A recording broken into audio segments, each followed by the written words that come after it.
abariki baitumba bakorentera mangana magia asenchira y'obwikirano emanyamange nabo igobwatira n'Ensoko TV koigeka chingenjo cy'omugusi. Ensoko TV oburuso bw'omugusi. Tomu chako tengere merobereito yogosemia na gukumanya yago korekana kira rituko nabariki baitu beandrete chinga kichons asengencho yao eyariganie asobo tengari butari no mubwekano.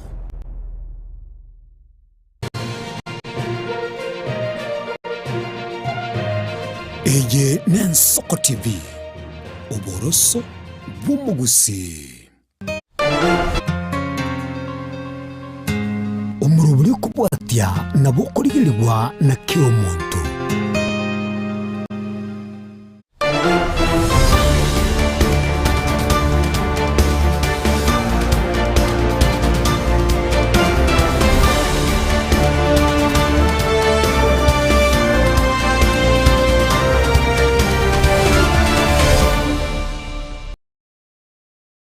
Murigere bw'Ensoko TV ne mambiende ngiyanko kwani kurandonsi asore bwa kiru byari tukerigaria gatana asomutinyo gatano mwaka bw'echilifu ibere 2025 na rimo nokugera kwane munanogendera tebya emambya yabono asemeremo yago asubunchiro lya sukwerigaria ne tukerigaria Jumaine na ntukumira na sembeo na bwego nogendera tukwego kinemero bere yonsi Ensoko TV kuro chinsa 12 cheke mambi kwekiraboni kana inde chiaragere chinsa inye chiabono mamere chidakika inkaigo chia itiregura kare tukumira na asomuro bere yoiga bwetorobini go chakiraboni weka chinsa isano ne mo chiabono mubaso asogo chiko kwanira kumurikira yagendere taya itire na bwego ayara chiko bwatie tosanga so bwamu wetira senchira yo mutandao wekerero Facebook abega sensemeria YouTube Ensoko TV na mema wasiliano na moneka to chiko so asenkwani aitemambia yabono nigere noti isano na ibere isano na isatu isano na isatu isano ne mamara gatano mwero beka isatu mogerito asemambia yabono asrachu kwanira yabwatike no braina magendero na yagendrete imeyense asinga kichinga bune chiga nigakorukura nere atatike ngere muraibe kiama kia Kenya Social Congress bwe korigikeruo kyobo bunge kura sensemo ye bunge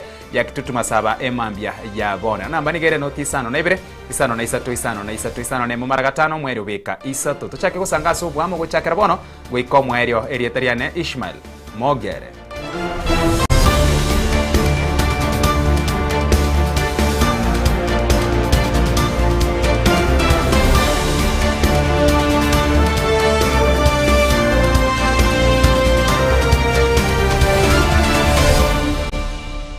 Asomo chakane mambia bono abasubati bebwatiranetie nigo babori gotara chinya gitari kirenga ki erikoringorwa igoro igokina ku mwana bosio bwoko gonkia korengana n'abanyagitari nigo baerere buna yo n'inchira yemo yo kurenda obogima bwo mwana na ngina.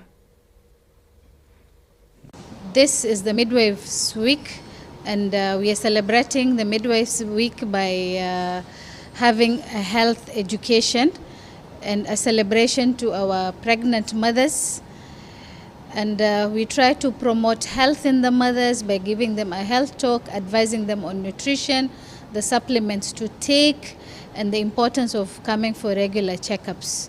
So during the checkups, we also try to prevent diseases from setting in, like anemia, by giving them iron supplements. We take their blood pressure measurement, and we look out for any complication that might arise, and we try to avert it. We also promote health by giving them health education, how to take care of themselves, their nutritional status, and in the postnatal period, the danger signs in the baby, and also vaccinations for the baby, and we also promote breastfeeding in the mothers. We room in the baby with the mother very early, within half an hour of birth. So we promote also, we are a baby-friendly facility, so we promote breastfeeding very early, as soon as the baby is born. So we advise the mothers to have regular checkups as early as possible.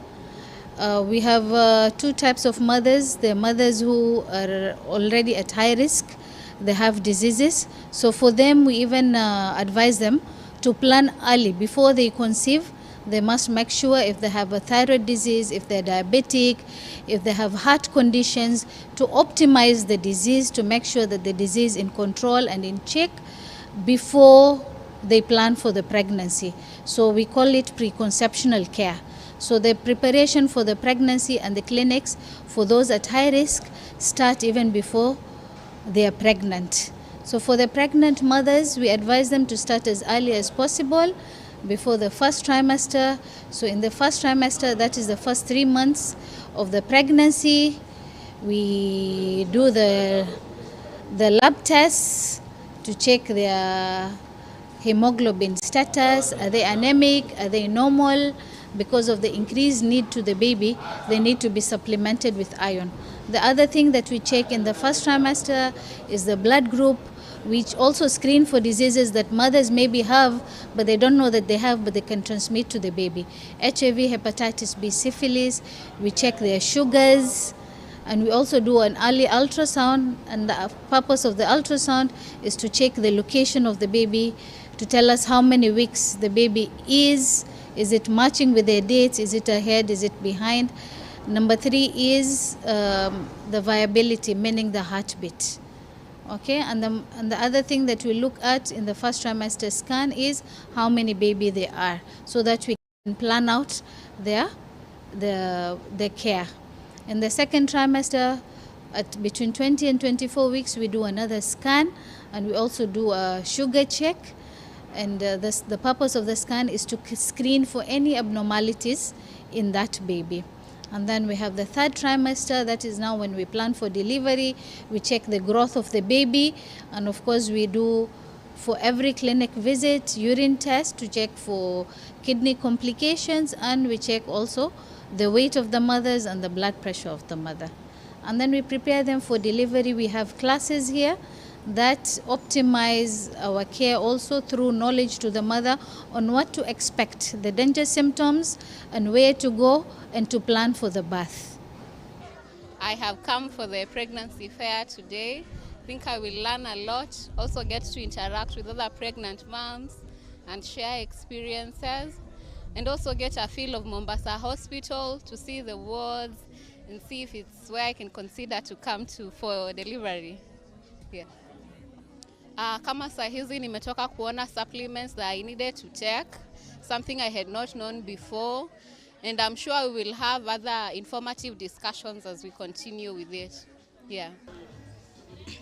So you find that during pregnancy, these women, they normally undergo that, let's say they're delicate, so they must use products that are satisfied.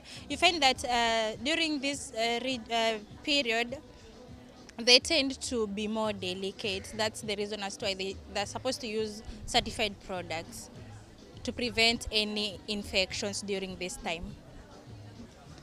So umuhimu wa kuwa na cover, badala ya mtu kama mzazi ama mama, badala ya kuwa na stress wakati unaenda kudeliver, pesa kutoa mfukoni, insurance inakupea cover. Unaenda kudeliver bila stress ukiwa na insurance. Unapeana tu card na unaenda unadeliver, na pia even prenatal na postnatal hizo zinakusaidia kwa sababu utakuwa na stress, unadeliver mtoto wako, unaenda nyumbani, unapata service na unapata kila kitu. Asanse mwende murai wensi William Ruto nigakorire taro ya gwika ensi ya Tanzania, asariganiwe no murai wensi ya Tanzania Mama Samia Suluhu ase kerenga ase tare yue kerenge kenene kiesabali iyo nigo chinse echigebire chiabekire ese iyo kubwatrana asamwana ao korwa obunchiro gwika obwereri bwa mangana ne chinchira chekerero. Ndugu wanahabari, jana tulikuwa hapa kumpokea mgeni wetu ambaye pia ni jirani yetu, Mheshimiwa Paul Kagame, na leo tena tumepata baraka ya kumpokea jirani wa karibu zaidi na ndugu yetu karibu zaidi, Mheshimiwa William Samoei Ruto, Rais wa Jamhuri ya Kenya. Rais wa Kenya mara nyingi amekuwa akija Tanzania, lakini akija kwa shughuli mbalimbali, lakini leo amekuja kwa ziara rasmi ya kiserikali. Na katika ziara hii tumefanya mazungumzo muda mfupi uliopita. Tumefanya mazungumzo kuangalia maendeleo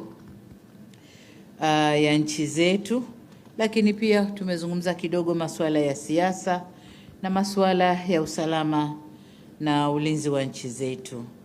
Kwa hiyo tunapozungumza mambo ya kiuchumi, tumezungumza pia masuala ya ustawi wa jamii za Kenya na Tanzania. Lakini kama mjuavyo, dunia ya sasa, ushirikiano kati ya mataifa umejikita zaidi kwenye mambo ya kiuchumi. Kwa hiyo tulijielekeza sana kwenye mambo ya kukuza biashara, lakini pia mambo ya kukuza uwekezaji katika nchi zetu. Na katika hilo tulikubaliana kuondosha vikwazo vyote visivyo vya kikodi ambavyo tukipunguza vinaongezeka, tukipunguza vinaongezeka. Sasa tumewapa watendaji wetu muda mwisho wa mwezi huu wa Mei wawe wamemaliza vikwazo vya kikodi. Tume zetu za pamoja, kamati za pamoja za biashara, joint trade committees, zikae mara kwa mara kuzungumza masuala ya biashara na kuhakikisha hakuna vikwazo vipya vinajitokeza kwenye mambo hayo. Tumezungumza mambo ya nishati, na kama mnavyoona kumewekwa saini mikataba 8, kati yao mkataba wa nishati, na hii ni kujenga njia za kuunganisha kuziana umeme baina ya nchi zetu mbili. Tumekamilisha njia moja, tunakwenda kujenga njia ya pili, na ndio hichi tulichosaini leo hapa. Vile vile tumesaini ujenzi wa bomba la gesi utakaotoka Tanzania Dar es Salaam kuelekea Mombasa, Kenya. Hayo nayo tumezungumza, tumekubaliana, na kama mlivyoshuhudia tumesaini maelewano hapa. Jambo la tatu ni kwa upande wa uchukuzi na miundombinu. Mmeshuhudia uwekaji wa saini kule Kenya, wasema kuweka dole, si ndio? Kuweka kidole, sio kuweka dole, kidole. Tumeweka saini makubaliano kwenye nyanja mbili. Moja kwenye reli, tunakwenda kuunganisha reli kutoka bandari ya Tanga tunakwenda mpaka Kilimanjaro. Kilimanjaro tunapita Taveta, reli inaunganika na Kenya. Lakini kwenye hilo Rais Ruto amesema kuna kipande kingine ambacho nacho lazima tukifanyie kazi, takachokwenda kuunga kutoka Kenya kuingia kwenye SGR kule Singida. Kwa hiyo nayo tutakwenda kuifanyia kazi. Lakini vile vile kuunganisha usafiri ndani ya maji katika maziwa yetu, na hasa ziwa Victoria ambalo linaunganisha biashara Kenya na Tanzania, lakini pia Uganda. Mwisho kabisa nilimshukuru Mheshimiwa Rais kwa kutupa heshima ya kuweko hapa yeye na delegation yake, na kwamba kuja kwake tumefungua mambo mengi. You know, these high level visits zikiwepo nafungua mambo mengi. Tumefungua mambo mengi, na ni matarajio yetu kwamba timu zetu za wataalamu zitakwenda kuyafanyia kazi mambo yote tuliozungumza, ili kufungua baraka zaidi, biashara zaidi, uwekezaji zaidi, lakini uelewano zaidi kati ya nchi zetu. Na sisi Tanzania tumependekeza kushirikiana kwenye mambo ya tehama. Tehama, watu wa Kenya sijui mnasema nini, ICT. Kiswahili tehama Tanzania ni ICT. Innovation kwa vijana wetu ambao wako very much talented na wako rahisi kuingia kwenye mambo ya tehama, basi tuwafundishe, tuwe na ecosystem moja ili vijana wetu wakue vyema, na sio kama ilivyo sasa hivi. Sasa hivi ukiingia kwenye mitandao, Mheshimiwa Rais, la fujo, wanatutukana wenyewe, lakini afu wana cross kutukanana. Kwa hiyo tuingie huko tuwafundishe mazuri badala ya kutumia ICT kwa mabaya. Kwenye sekta ya ulinzi tumezungumza nako, na kuna mambo tumekubaliana. Kuna mambo mengi sasa hivi yana crop up, mambo ya ugaidi, kupambana na madawa ya kulevya, uhamiaji haramu. Kwa tumezungumza kufanya vizuri kwenye mipaka yetu, kuongeza ulinzi watu wa uhamiaji, kuongeza umakini kwenye mipaka yetu, ili watu waovu wasiwe wanavuka kufanya uovu pande wowote ule kati ya nchi zetu mbili. Tumezungumza sekta ya anga, tunafanya vizuri, tumepongezana na tumesema tuongeze huduma upande wa sekta ya anga. We are looking at where also we are going to position the place for us to process our minerals. It is not tenable anymore for us to export raw materials. As a region, we must make it deliberate and intentional, not to export value, not to export jobs, not to export opportunity, but appropriate it right here. And that is the future of our development. We have been informed by the private sector that the longer we continue exporting raw materials, we are exporting jobs, we are exporting opportunity, we are exporting wealth, and in exchange, importing inflation, which is not what we should be doing. And so I have discussed with my good sister that Tanzania is going to lead the way to make sure that we use the resources that we have, the oil that we have in Uganda, the little oil we have in Kenya. I am sure South Sudan is going to come on board. Already you have heard Rwanda is coming on board, because we all realize that it's time for us to use the resources that we have to industrialize our region. It makes absolutely no sense for us to export crude oil to all manner of places, and then we go struggle import finished product with the challenges in the Strait of Hormuz and all the other places. It makes absolute no sense for us to do that.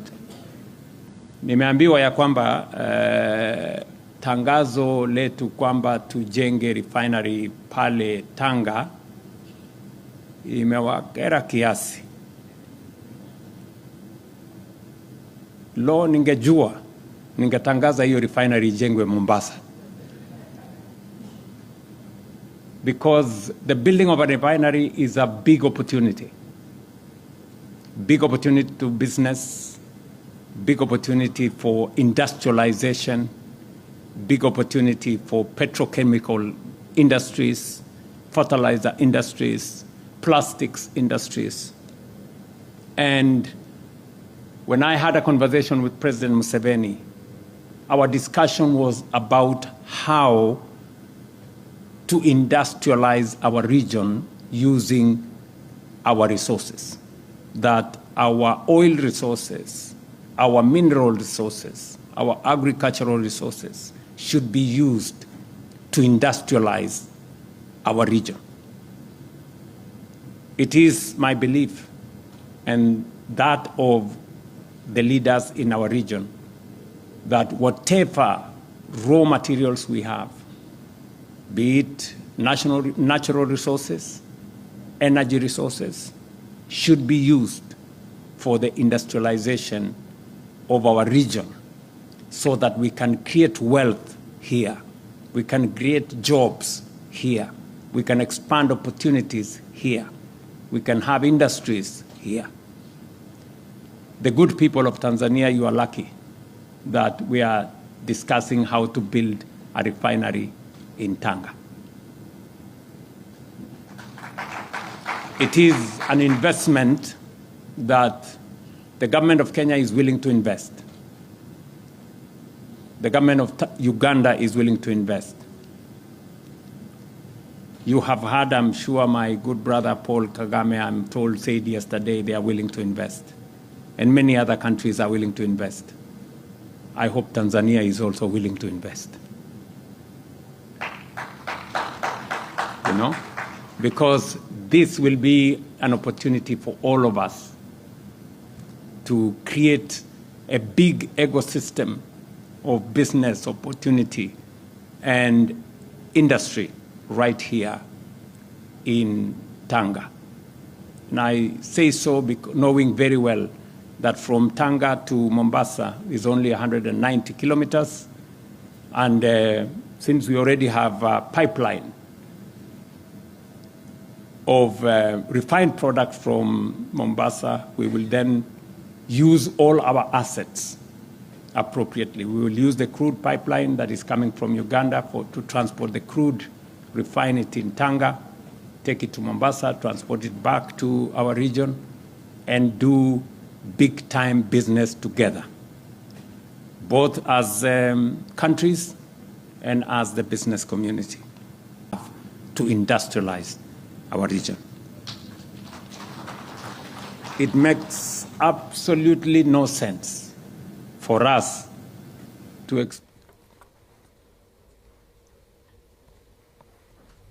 Asanse moyende kiama gia Jubilee nigo baganire serikali kwena na maskani guchia se uyo kabiro murayi yokane bwense ya Kenya Uhuru Muigai Kenyatta na gutia ko mochechelia gwetera chinchira au Jubilee nigo gwetera so murikyo monene wekiama ekyo mu Interlel ole Kenta niga mochire serikali aso gusinyo kurwa bokora lyo bwekera guchia saba Kenya ekyorokerere buna emirimo nigo yabasinyire. From the very first day of this administration assumption of office, it has sought to construct a political narrative anchored not in its own vision or delivery, but in the constant invocation of His Excellency Uhuru Kenyatta as a point of blame, distraction, and deflection. Every challenge becomes his legacy. Every failure is conveniently projected backward. Every unmet promise explained away by invoking his name. This approach is not only intellectually lazy, it's politically dishonest. Leadership is not inherited blame. It is assumed responsibility. The mandate to govern is not accompanied by the luxury of excuses. Kenyans did not vote for retrospection. They voted for solutions. They did not vote for endless political theater. They voted for tangible change in their daily lives. Yet today, the ordinary Kenyan continues to wake up to rising food prices, increased taxation, limited job opportunities, and a growing sense that the distance between promise and reality is widening by the day. It is within this context that the fixation on His Excellency Uhuru Kenyatta must be understood. It is not about him, it's about the failure to confront present realities. We are particularly concerned and hit alarmed by reckless statements from certain political actors threatening punitive action against the former president, including the suggestion that his retirement benefits could be withdrawn. Such statements are not only constitutionally untenable, they represent a dangerous erosion of the respect and dignity accorded to the office of the president, both past and present. Retirement benefits for former presidents are not political favors to be granted or withdrawn at will. They are legal entitlements grounded in law, designed to preserve the dignity of the office and to ensure continuity and stability within our system of governance. To weaponize such provisions for political intimidation is to cross a line that no responsible leadership should ever approach. To those issuing these threats, we say this clearly and without hesitation: we dare you. When a former head of state is targeted for expressing his views, what message does that send to the ordinary Kenyan? To the student with an opinion, to the journalist asking difficult questions, to the business owner expressing frustration, to the young person demanding accountability. What message does it send? It sends a chilling message that dissent is unwelcome, that alternative voices are inconvenient, and that power must not be questioned. And to support our president, or the first president, in questioning what's happening in this country. It is right, and it's actually his duty. This is not the Kenya we have built, and it's not the Kenya we will allow to emerge. Our constitution is clear. The rights to freedom of expression, association, and participation in public affairs are not ornamental. They are foundational. They are the pillars upon which our democracy stands. Any attempt to erode these rights, whether subtly or overtly, must be resisted with clarity, conviction, and courage. Jubilee Party stands in his defense, and in this defense, we shall stand with him to the end of the world. We stand for a Kenya where leadership is measured not by the volume of its attacks, but by the depth of its solutions. A Kenya where disagreement is not feared, not engaged, but engaged. A nation where past leaders are respected, present leaders are held accountable, and the future leaders are inspired by example, not intimidation. We are better than this as a country and as a people. The conversation that began in Narok County was not about one man. It was about the soul of our nation. It is about the direction we are taking. It's about whether we choose accountability over excuses, unity over division, and substance over spectacle. No amount of noise will silence that conversation. No amount of intimidation will erase the realities facing Kenyans. And no amount of political misdirection will substitute for the hard work of governing. History is clear. Retired presidents in Kenya and across the world have continued to participate in political discourse and national conversations. Former President Moi openly participated in politics after retirement. Ruto joined hands with the late President Moi to campaign against the 2010 Constitution, and this explains why, up to now, the current administration does not respect the Constitution. The late Moi also vigorously campaigned for President Kibaki in 2007 general elections. President Kibaki continued expressing confidence in Uhuru's leadership choices after leaving office. Therefore, this administration cannot selectively rewrite the democratic principles and simply because they feel threatened. Jubilee Party therefore reminds this administration and its political operatives that democracy is anchored in constitutional freedoms, not intimidation, fear, or political persecution. No amount of threats or insults will stop our party leader, His Excellency Uhuru Kenyatta, the Jubilee Party, or any other Kenyan from exercising their constitutional rights. In closing, I would like to challenge President William Ruto to come out himself. Let him address this issue instead of using sidekicks. If he has anything to say about President Uhuru's activities in addressing the problem besetting this country, or destroying this country, let him come out as a man and address it himself. He owes President Uhuru a duty to protect him, to ensure that he is respected as head of state, just as he himself will want himself to be respected after he leaves office. Amangana ariabe wiki eria mumanyete buya sana ritukuria ichuma twarenga aria sense moya Narok asomos kominto Fred Matiang'i arenge amonomos kekenta asoko mukarabisha kobe secretary general yaito kubwatekana neri tukerio mugeni witu wesiko igarengo moske Uhuru Kenyatta oyo nyare to kwana mangana asesimi naenda akeresera gatebere ni party leader ya Jubilee naende gochi mutuga igana abwatse kiame kia Jubilee erindegera sokorosia serikali yaito korengana na mangana ya kwanete abantu aminto mwaroche weekend yebuna yaerete mwarocha serikali ya William Ruto ekera igoreta abantu baje kuruororokoreta mangana yecheche na kuramu muske Uhuru Kenyatta tutake tokotebiga muske Uhuru Kenyatta muske William Ruto ase serikali yaye abwate bonoiga abakenya babwato bokongu bunge sana amangana school fees capitation teigoso ase chiskuru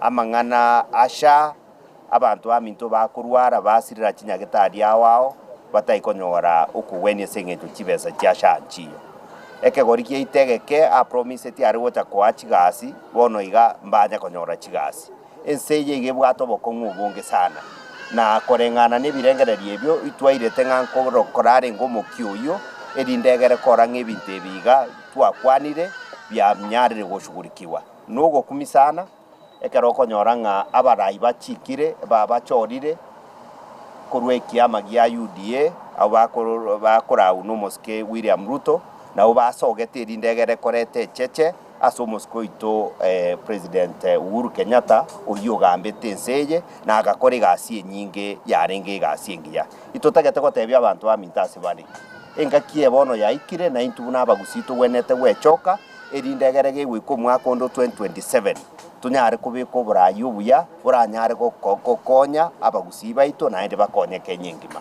abantu abonsi pimoroche eriogieri moroche riabegetwe weekend yeye n'abantu banyorire ng'a asoburayi buracho mwaka onde mbayo bono banyare kubwatereria erindegere kunyakuramu muskori igontagete ko basabaiga tigatoreta maskani especially asomoske Uhuru Kenyatta oyo gambete nseye buya sana oyo nyare tokoreta free education ye Port Secondary School amonea chi university cheito bono iga bana baito chi university mbare batanya gosoa school kiagera besa nchiyo chisekenderi bana mbanya kwenda kiagera chibesa nchiyo na chie chimoroche omusiko ya kuimukine chigunia akonye gutara Kenya ngima erindegere kogokia abantu ncheta kubasaba unatoka enda guchimotuga iga bono iga Kenya ngima ya kuriranire ogende coast ogende north eastern ogende central Kenya ya kuriranire na into aba gusinto basa gutigunyuma amangana aya tokonya gotebiwa yoborimo ya ikiromo ejo igontegete kubasaba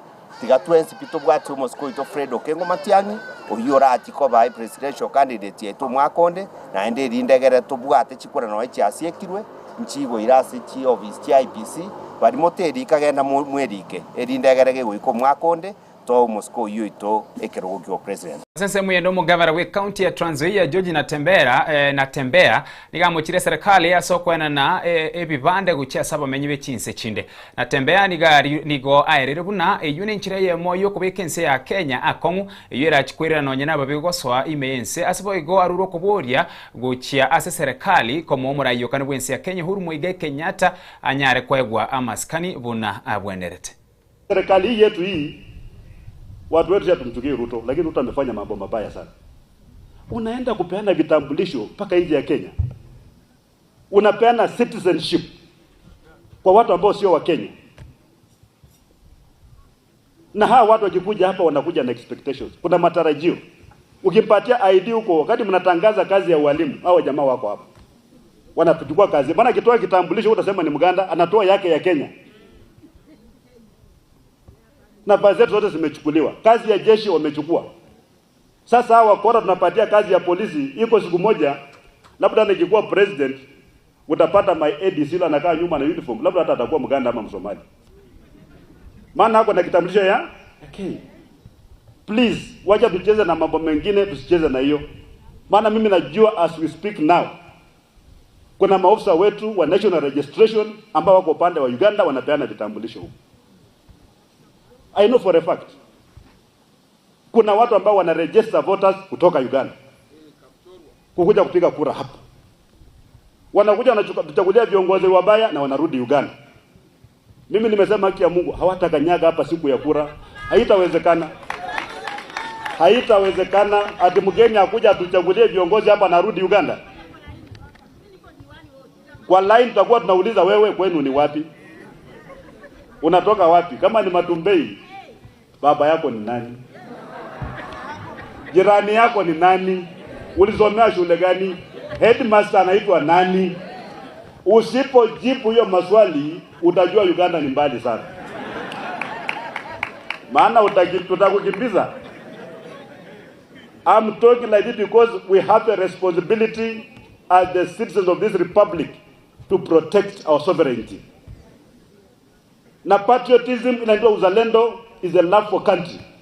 Hatuwezi leta watu ambao wamelelewa kule nje kule wanapigana vita wakuja hapa ndio kwa Kenya hawatapeta nchi yetu. Hata kiwaka moto wanajua watatoroka warudi kwao. So lazima tuchunge mipaka. Na mimi nilisema jana wakati tunaapishwa next year tukichukua serikali maana tunaichukua. Wakati Ruto ana handover namna hii mambo ya kusema watu waingie na wapate vitambulisho bila vetting, executive order ya kwanza yetu ni kuondoa hiyo kitu. Turejeshe heshima kwa vyeti vyetu. Hiyo lazima tufanye. That one we must do. Maana tukiendelea kucheza we'll have no country. Tuko pamoja watu wetu. Hii uhuru ambayo tuko nayo watu walipigania kabisa. Wazee walipigana wakakufa kamwaga damu. Hata kuleta katiba ya pili, katiba ya hii ya 2010 watu walikufa kweli kweli. Hata kuleta multipartyism kukubali tu mtu ongee. Hata ukosoe serikali. Before 1992 maneno haikuwa.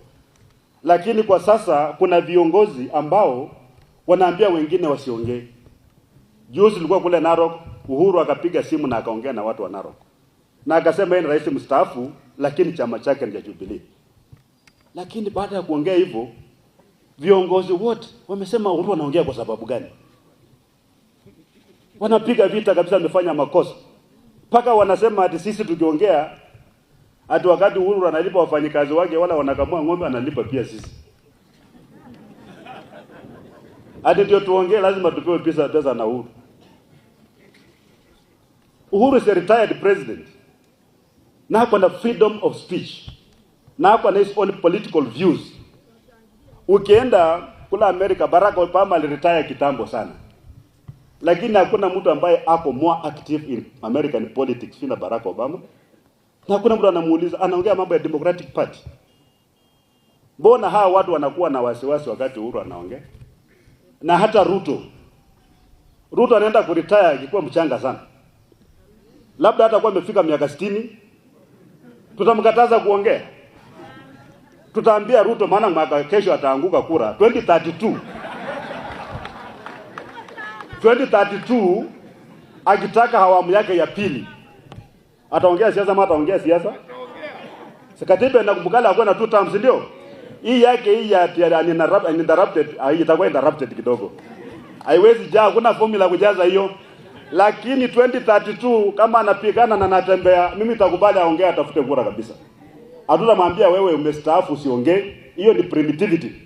Na watu kama kina Wetangula hawa ambao wamekaa kwa KANU miaka yote hawajui freedom of speech ni nini.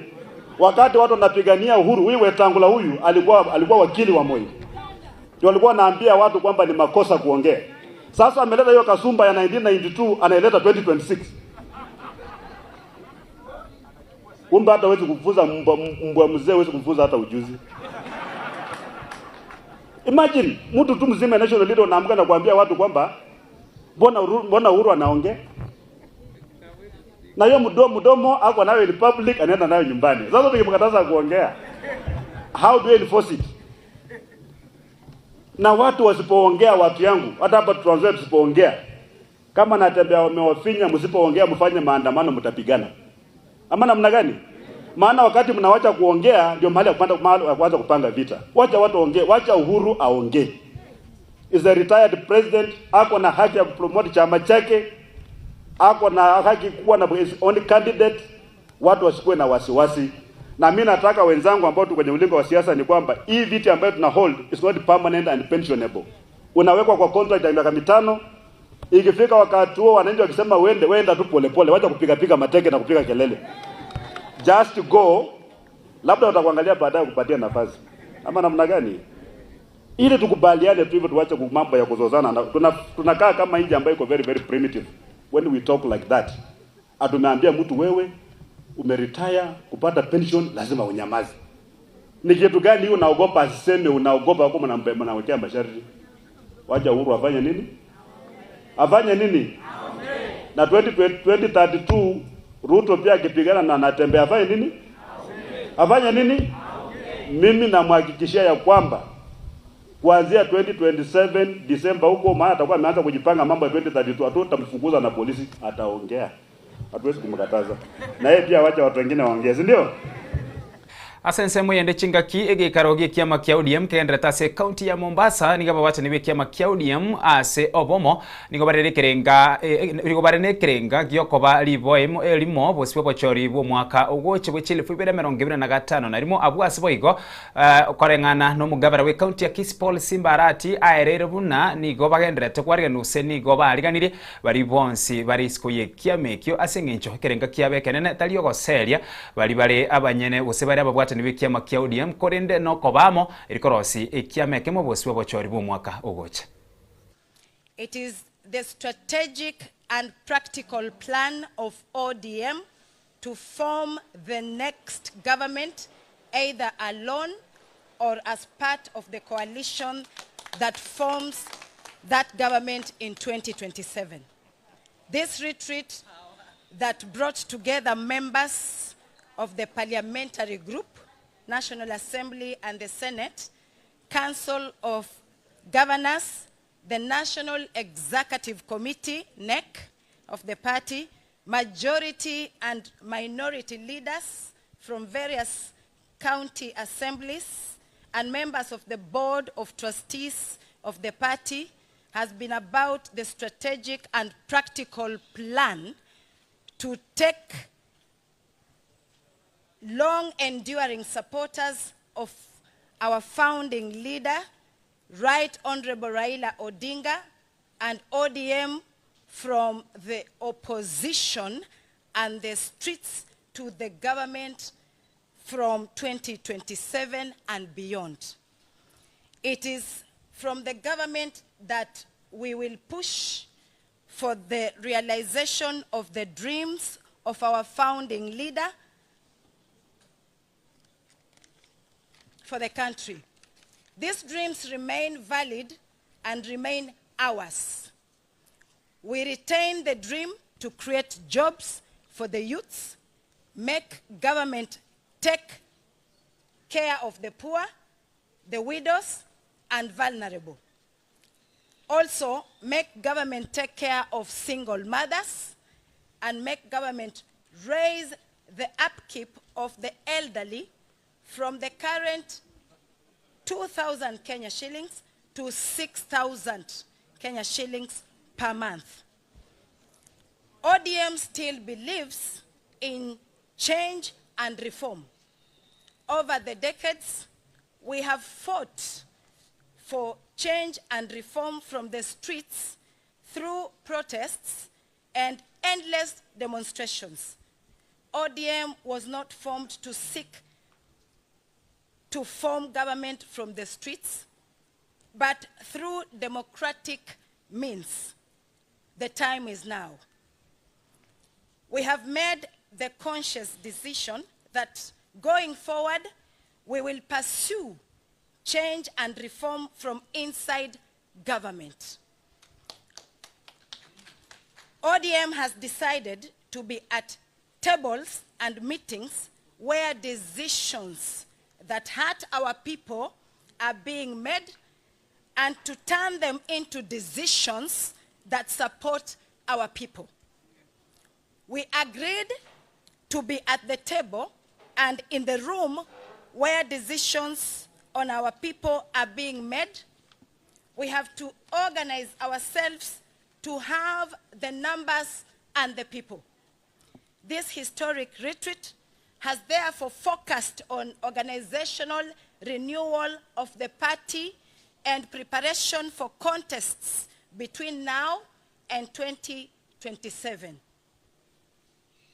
At this retreat, that our being here is in recognition first that there is always a time to lead and a time to leave others to lead. We have led this party. My two colleagues here have been deputy party leaders. Myself, have been the national chairman of this party for 10 years.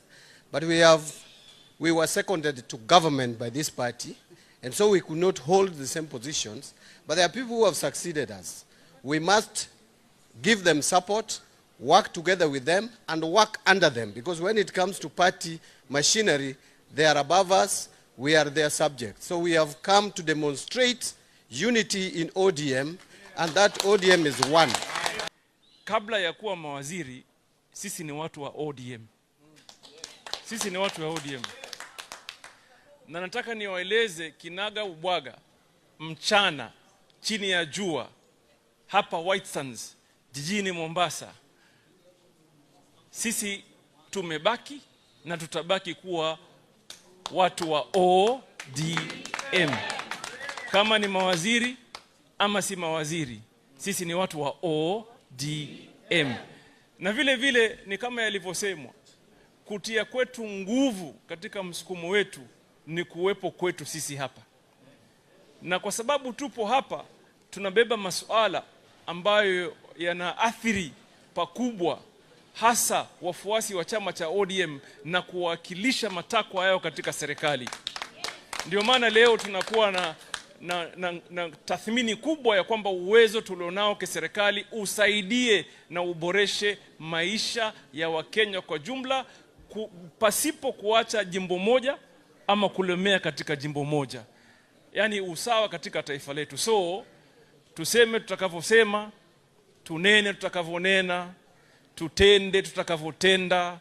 Almuhim, ukitathmini maneno yako kwa kina na ufikiri kihalisi, sisi hapa ni wafuasi kamili bila tashwishi yoyote. There are two things. Not only for those ones who happen to be not with us now, any other person who has the like mind, like in ODM, we're welcoming them. to come back to the party. And we build a strong party. We're not a party to send anybody away, but a party of unity. And that's why you are seeing all teams here today. Thank you.